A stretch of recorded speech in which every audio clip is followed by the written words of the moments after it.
In Hollywood, some families gleam like constellations, bright, eternal, untouchable. But behind every dazzling light lies a shadow, waiting to claim what the spotlight forgets. Few dynasties have embodied this contradiction more hauntingly than the Cassidys. At their peak, they were American royalty, voices that charmed the airwaves, faces that adorned bedroom walls, and charisma that could stop time itself. Jack Cassidy was Broadway's golden flame, an artist of impossible charm and dangerous appetites. His son, Shaun, inherited both his talent and his torment, while another, David, ignited the world as a teen idol before being consumed by the very fire that made him famous. This is not merely a Hollywood tale, it's a story of inheritance, not of wealth, but of wounds, of brilliance passed down like a torch, burning each hand that dared to hold it too long. Tonight, we open the file on a dynasty forged in fire and fame, where every triumph carried the echo of tragedy.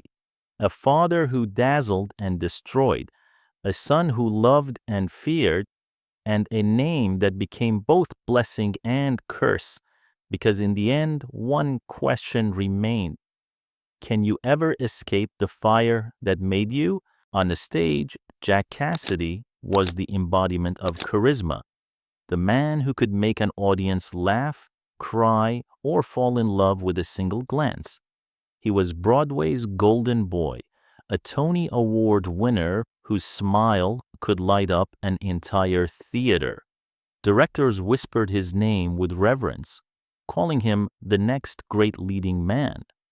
But behind that polished grin and effortless magnetism was a man consumed by hunger, not just for applause, but for worship. Jack didn't simply crave attention, he depended on it. The stage was his kingdom, and adoration his oxygen. Without it, he was restless, volatile, a storm in search of an audience. He lived a life that shimmered like champagne, glamorous, intoxicating, and dangerously close to the edge.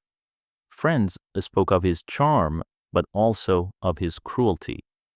In one moment, he could disarm with humor. The next, he could wound with words sharp enough to draw blood.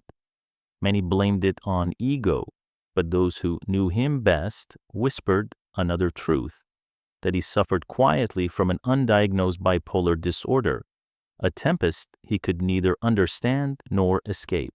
In public, he was the dazzling performer, the irresistible rogue. At home, he was both prince and tyrant.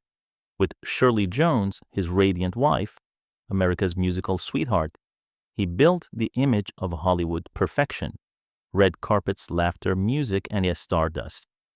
But behind closed doors, Shirley endured a different show, one filled with infidelity, mood swings, and nights spent pretending the applause could drown the pain. Jack's appetites were endless. He once confessed that fidelity was not in his nature. He thrived on risk, romantic, emotional, even physical. He could devastate with betrayal and yet moments later dazzle with brilliance. It was this contradiction that made him unforgettable and unbearable. Audiences adored him on stage and television alike. From Bewitched to Columbo to Get Smart, he played villains with elegance and charm, the kind of man you couldn't help but watch. But behind that luminous persona, the cracks were widening. Alcohol became his refuge, dulling his torment while sharpening his rage. His flamboyance grew reckless, his charm became dangerous. He once told a friend that he feared mediocrity more than death itself. And in that confession lay his doom, because to a man who lived for applause, silence was a kind of death. And so, Jack Cassidy kept performing long after the curtain should have fallen. Always on, always seducing, always hiding. But masks cannot be worn forever, and for Jack Cassidy, the role that made him immortal would also be the one that destroyed him. But if Jack Cassidy was the golden flame, Shirley Jones was the steady light that tried to contain it. America adored her, the wholesome beauty from Oklahoma, and Carousel, the Oscar-winning actress who seemed to embody purity itself. To audiences, she was America's sweetheart. To Jack, she was both muse and mirror, the one woman whose brilliance could rival his own. Their marriage in 1956 was hailed as a Hollywood fairy tale. The Broadway prince marries the golden girl of Hollywood. Their Beverly Hills home became a glittering salon of fame and laughter. Frank Sinatra sang at their piano, Judy Garland dropped by for cocktails, and legends came and went like passing comets. From the outside, it looked perfect, a dynasty of charm, talent, and beauty. But inside those walls, the Cassidy kingdom was built not only on love, but on rivalry. Together, Jack and Shirley had 3 sons, Shaun, Patrick, and Ryan.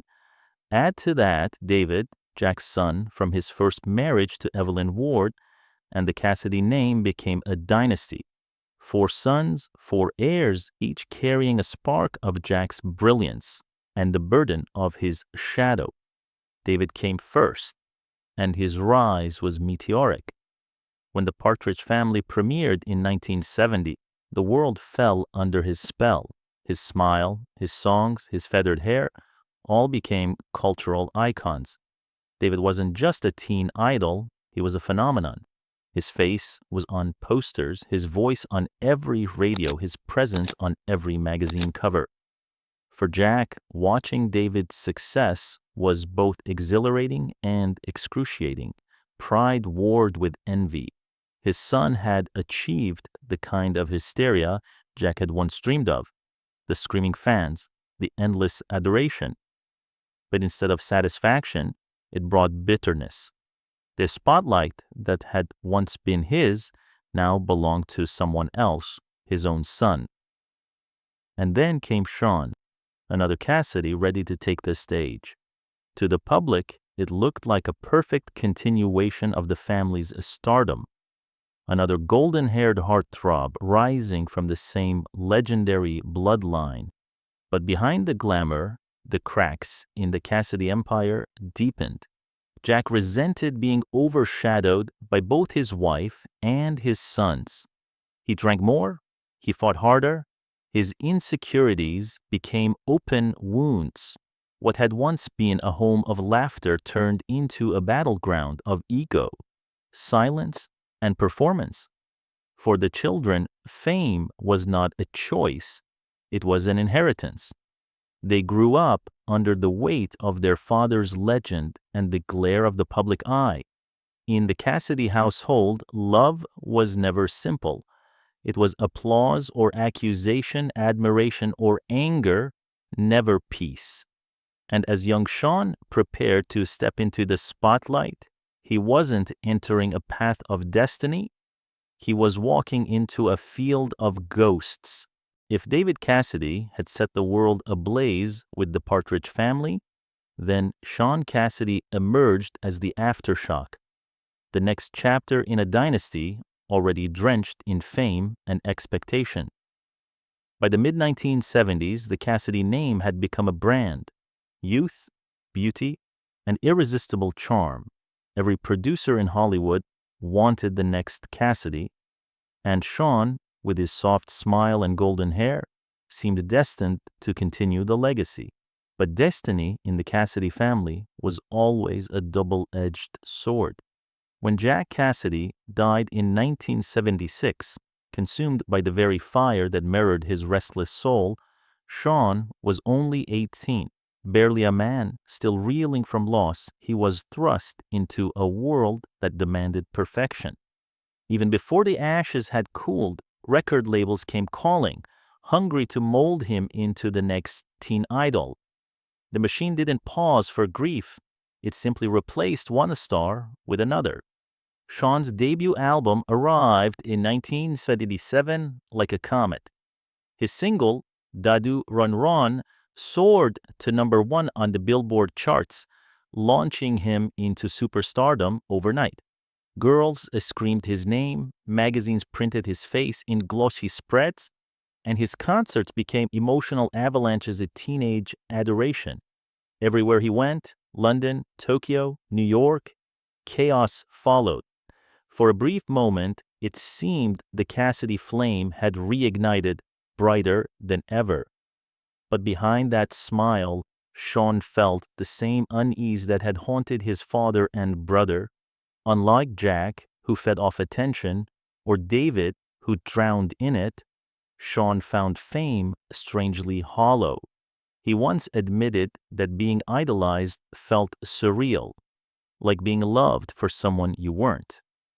He was introverted by nature, drawn more to the solitude of writing than to the screams of thousands.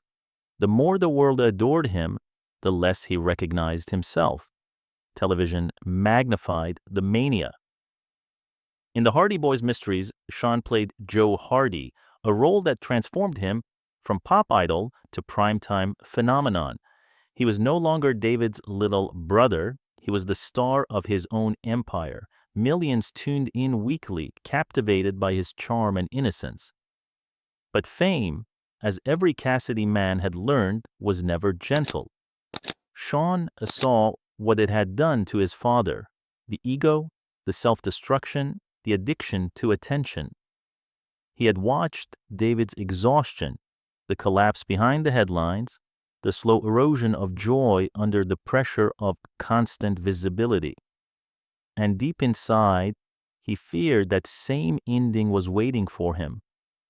By 1978, Shaun stood at the crossroads of glory and ruin. To the world, he was living a dream. To himself, he was trapped in a repeating nightmare. Another Cassidy playing the same role in an endless family drama of brilliance and burnout. The question was no longer whether he could shine, but whether he could survive the light. The fire that took Jack Cassidy's life could have easily claimed Shaun's too, not through flames, but through fame.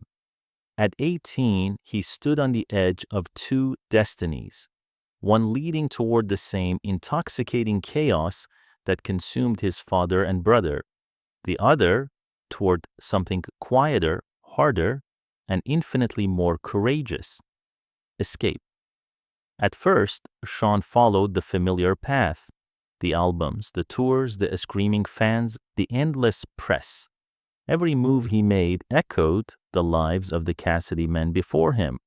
But unlike Jack, who worshipped the spotlight, or David, who tried to outrun it, Shaun began to realize something crucial: adoration was not the same as love. He once confessed that the spotlight felt like a mask, warm but suffocating.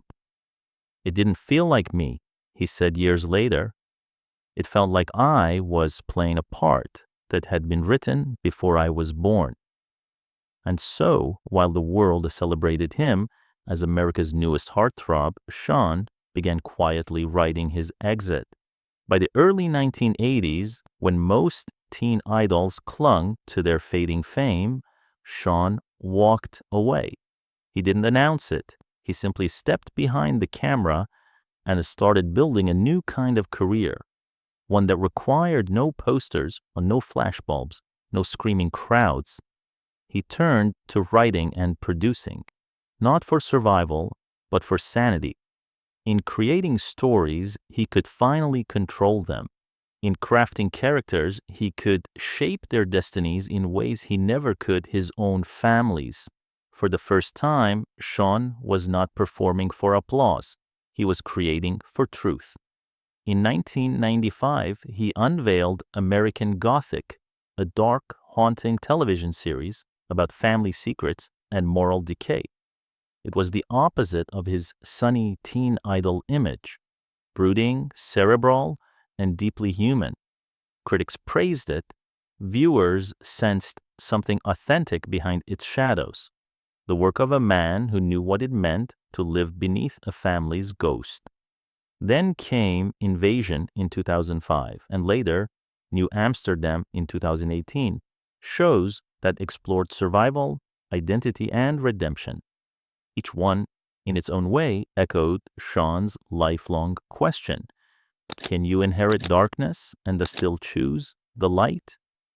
Away from Hollywood's chaos, Shaun built the life his father never could. He married, raised children, and learned the quiet discipline of peace. There were no headlines, no scandals, only steadiness. He didn't chase validation because he finally understood that survival was the truest form of success. Breaking the Cassidy curse wasn't an act of rebellion. It was an act of healing. It was choosing to live day after day without self-destruction.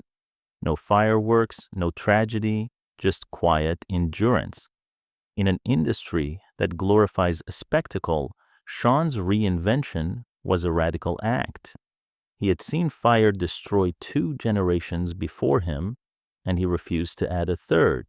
Instead, he turned that fire into something else: light. And that's how Shaun Cassidy rewrote the story of his family, not with another hit song or another headline, but with the rarest achievement of all: peace. To understand the Cassidys is to understand the paradox of Hollywood itself, a place where brilliance and destruction are 2 sides of the same coin. It is an industry that builds legends and then consumes them, that crowns idols only to watch them crumble under the weight of their own reflection. Jack Cassidy, the father, was the spark, dazzling, reckless, and doomed. He lived for applause and died by fire, a man who mistook admiration for love and fame for immortality. His flame burned brightly, but it consumed everything: his marriage, his peace, and ultimately his life. David Cassidy, the eldest son, carried that same light forward. He became the face of an era, the voice of a generation. But fame, once again, proved to be a cruel master. Behind the screaming crowds and gold records was a lonely man, desperate to be seen as something more than a poster on a teenage wall. Addiction, financial collapse, and public breakdowns followed. When David passed away in 2017, his legacy was both luminous and tragic. The idol who could never escape his own image. And then came Shaun, the quiet survivor. He was the one who chose not to burn. He saw the inferno that had consumed his father and brother and decided to live differently, deliberately, carefully, with purpose. He traded fame for authorship, chaos for creation, illusion for truth. Through his shows, American Gothic, Invasion, New Amsterdam, Shaun transformed pain into narrative, turning inherited chaos into art that reflected resilience. His work became a mirror of the Cassidy legacy, stories of families haunted by secrets, of people trying to rise above their pasts. It was his way of rewriting his family's script, one story at a time. The Cassidy name, once synonymous with fame and scandal, found balance in Shaun's quiet endurance. He proved that inheritance is not destiny, that the cycle of brilliance and destruction can be broken, not through grand gestures, but through quiet choices. Hollywood often celebrates the ones who burn brightest, but perhaps the true heroes are the ones who learn to survive the light. For all his fame and talent, Jack never found peace. David never found freedom. But Shaun, he found both. In the end, the Cassidy story is not just a Hollywood saga, it's a universal truth. Every family carries its own fire. Some let it destroy them, others learn to turn it into light. Jack's flame burned out in chaos. David's flickered under pressure. But Shaun's became a steady glow, quiet, enduring, and alive. And that, perhaps, is the truest legacy of all. That sometimes the bravest thing a man can do is to walk away from the spotlight and still shine. And so, as the curtain falls on the story of Jack, David, and Shaun Cassidy, we're left with more than the echoes of fame. We're left with a lesson. Hollywood often teaches us that greatness lies in the roar of the crowd, in the glimmer of awards, in the endless applause. But the Cassidys remind us that true greatness lies in a survival, in learning when to let the applause fade, when to stop performing, and when to finally live. Jack dazzled the world and perished in flame. David captured millions of hearts but lost himself along the way. And Shaun, he stood in the same fire, felt its heat, and chose to step away before it consumed him. He didn't just break the curse, he rewrote it. Because legacy isn't about who shines the brightest, it's about who learns to keep the light alive. And Shaun Cassidy did just that. If the story moved you, remember, every legend hides a secret, and every secret deserves to be remembered. Thank you for joining us on this journey through fire, fame, and redemption.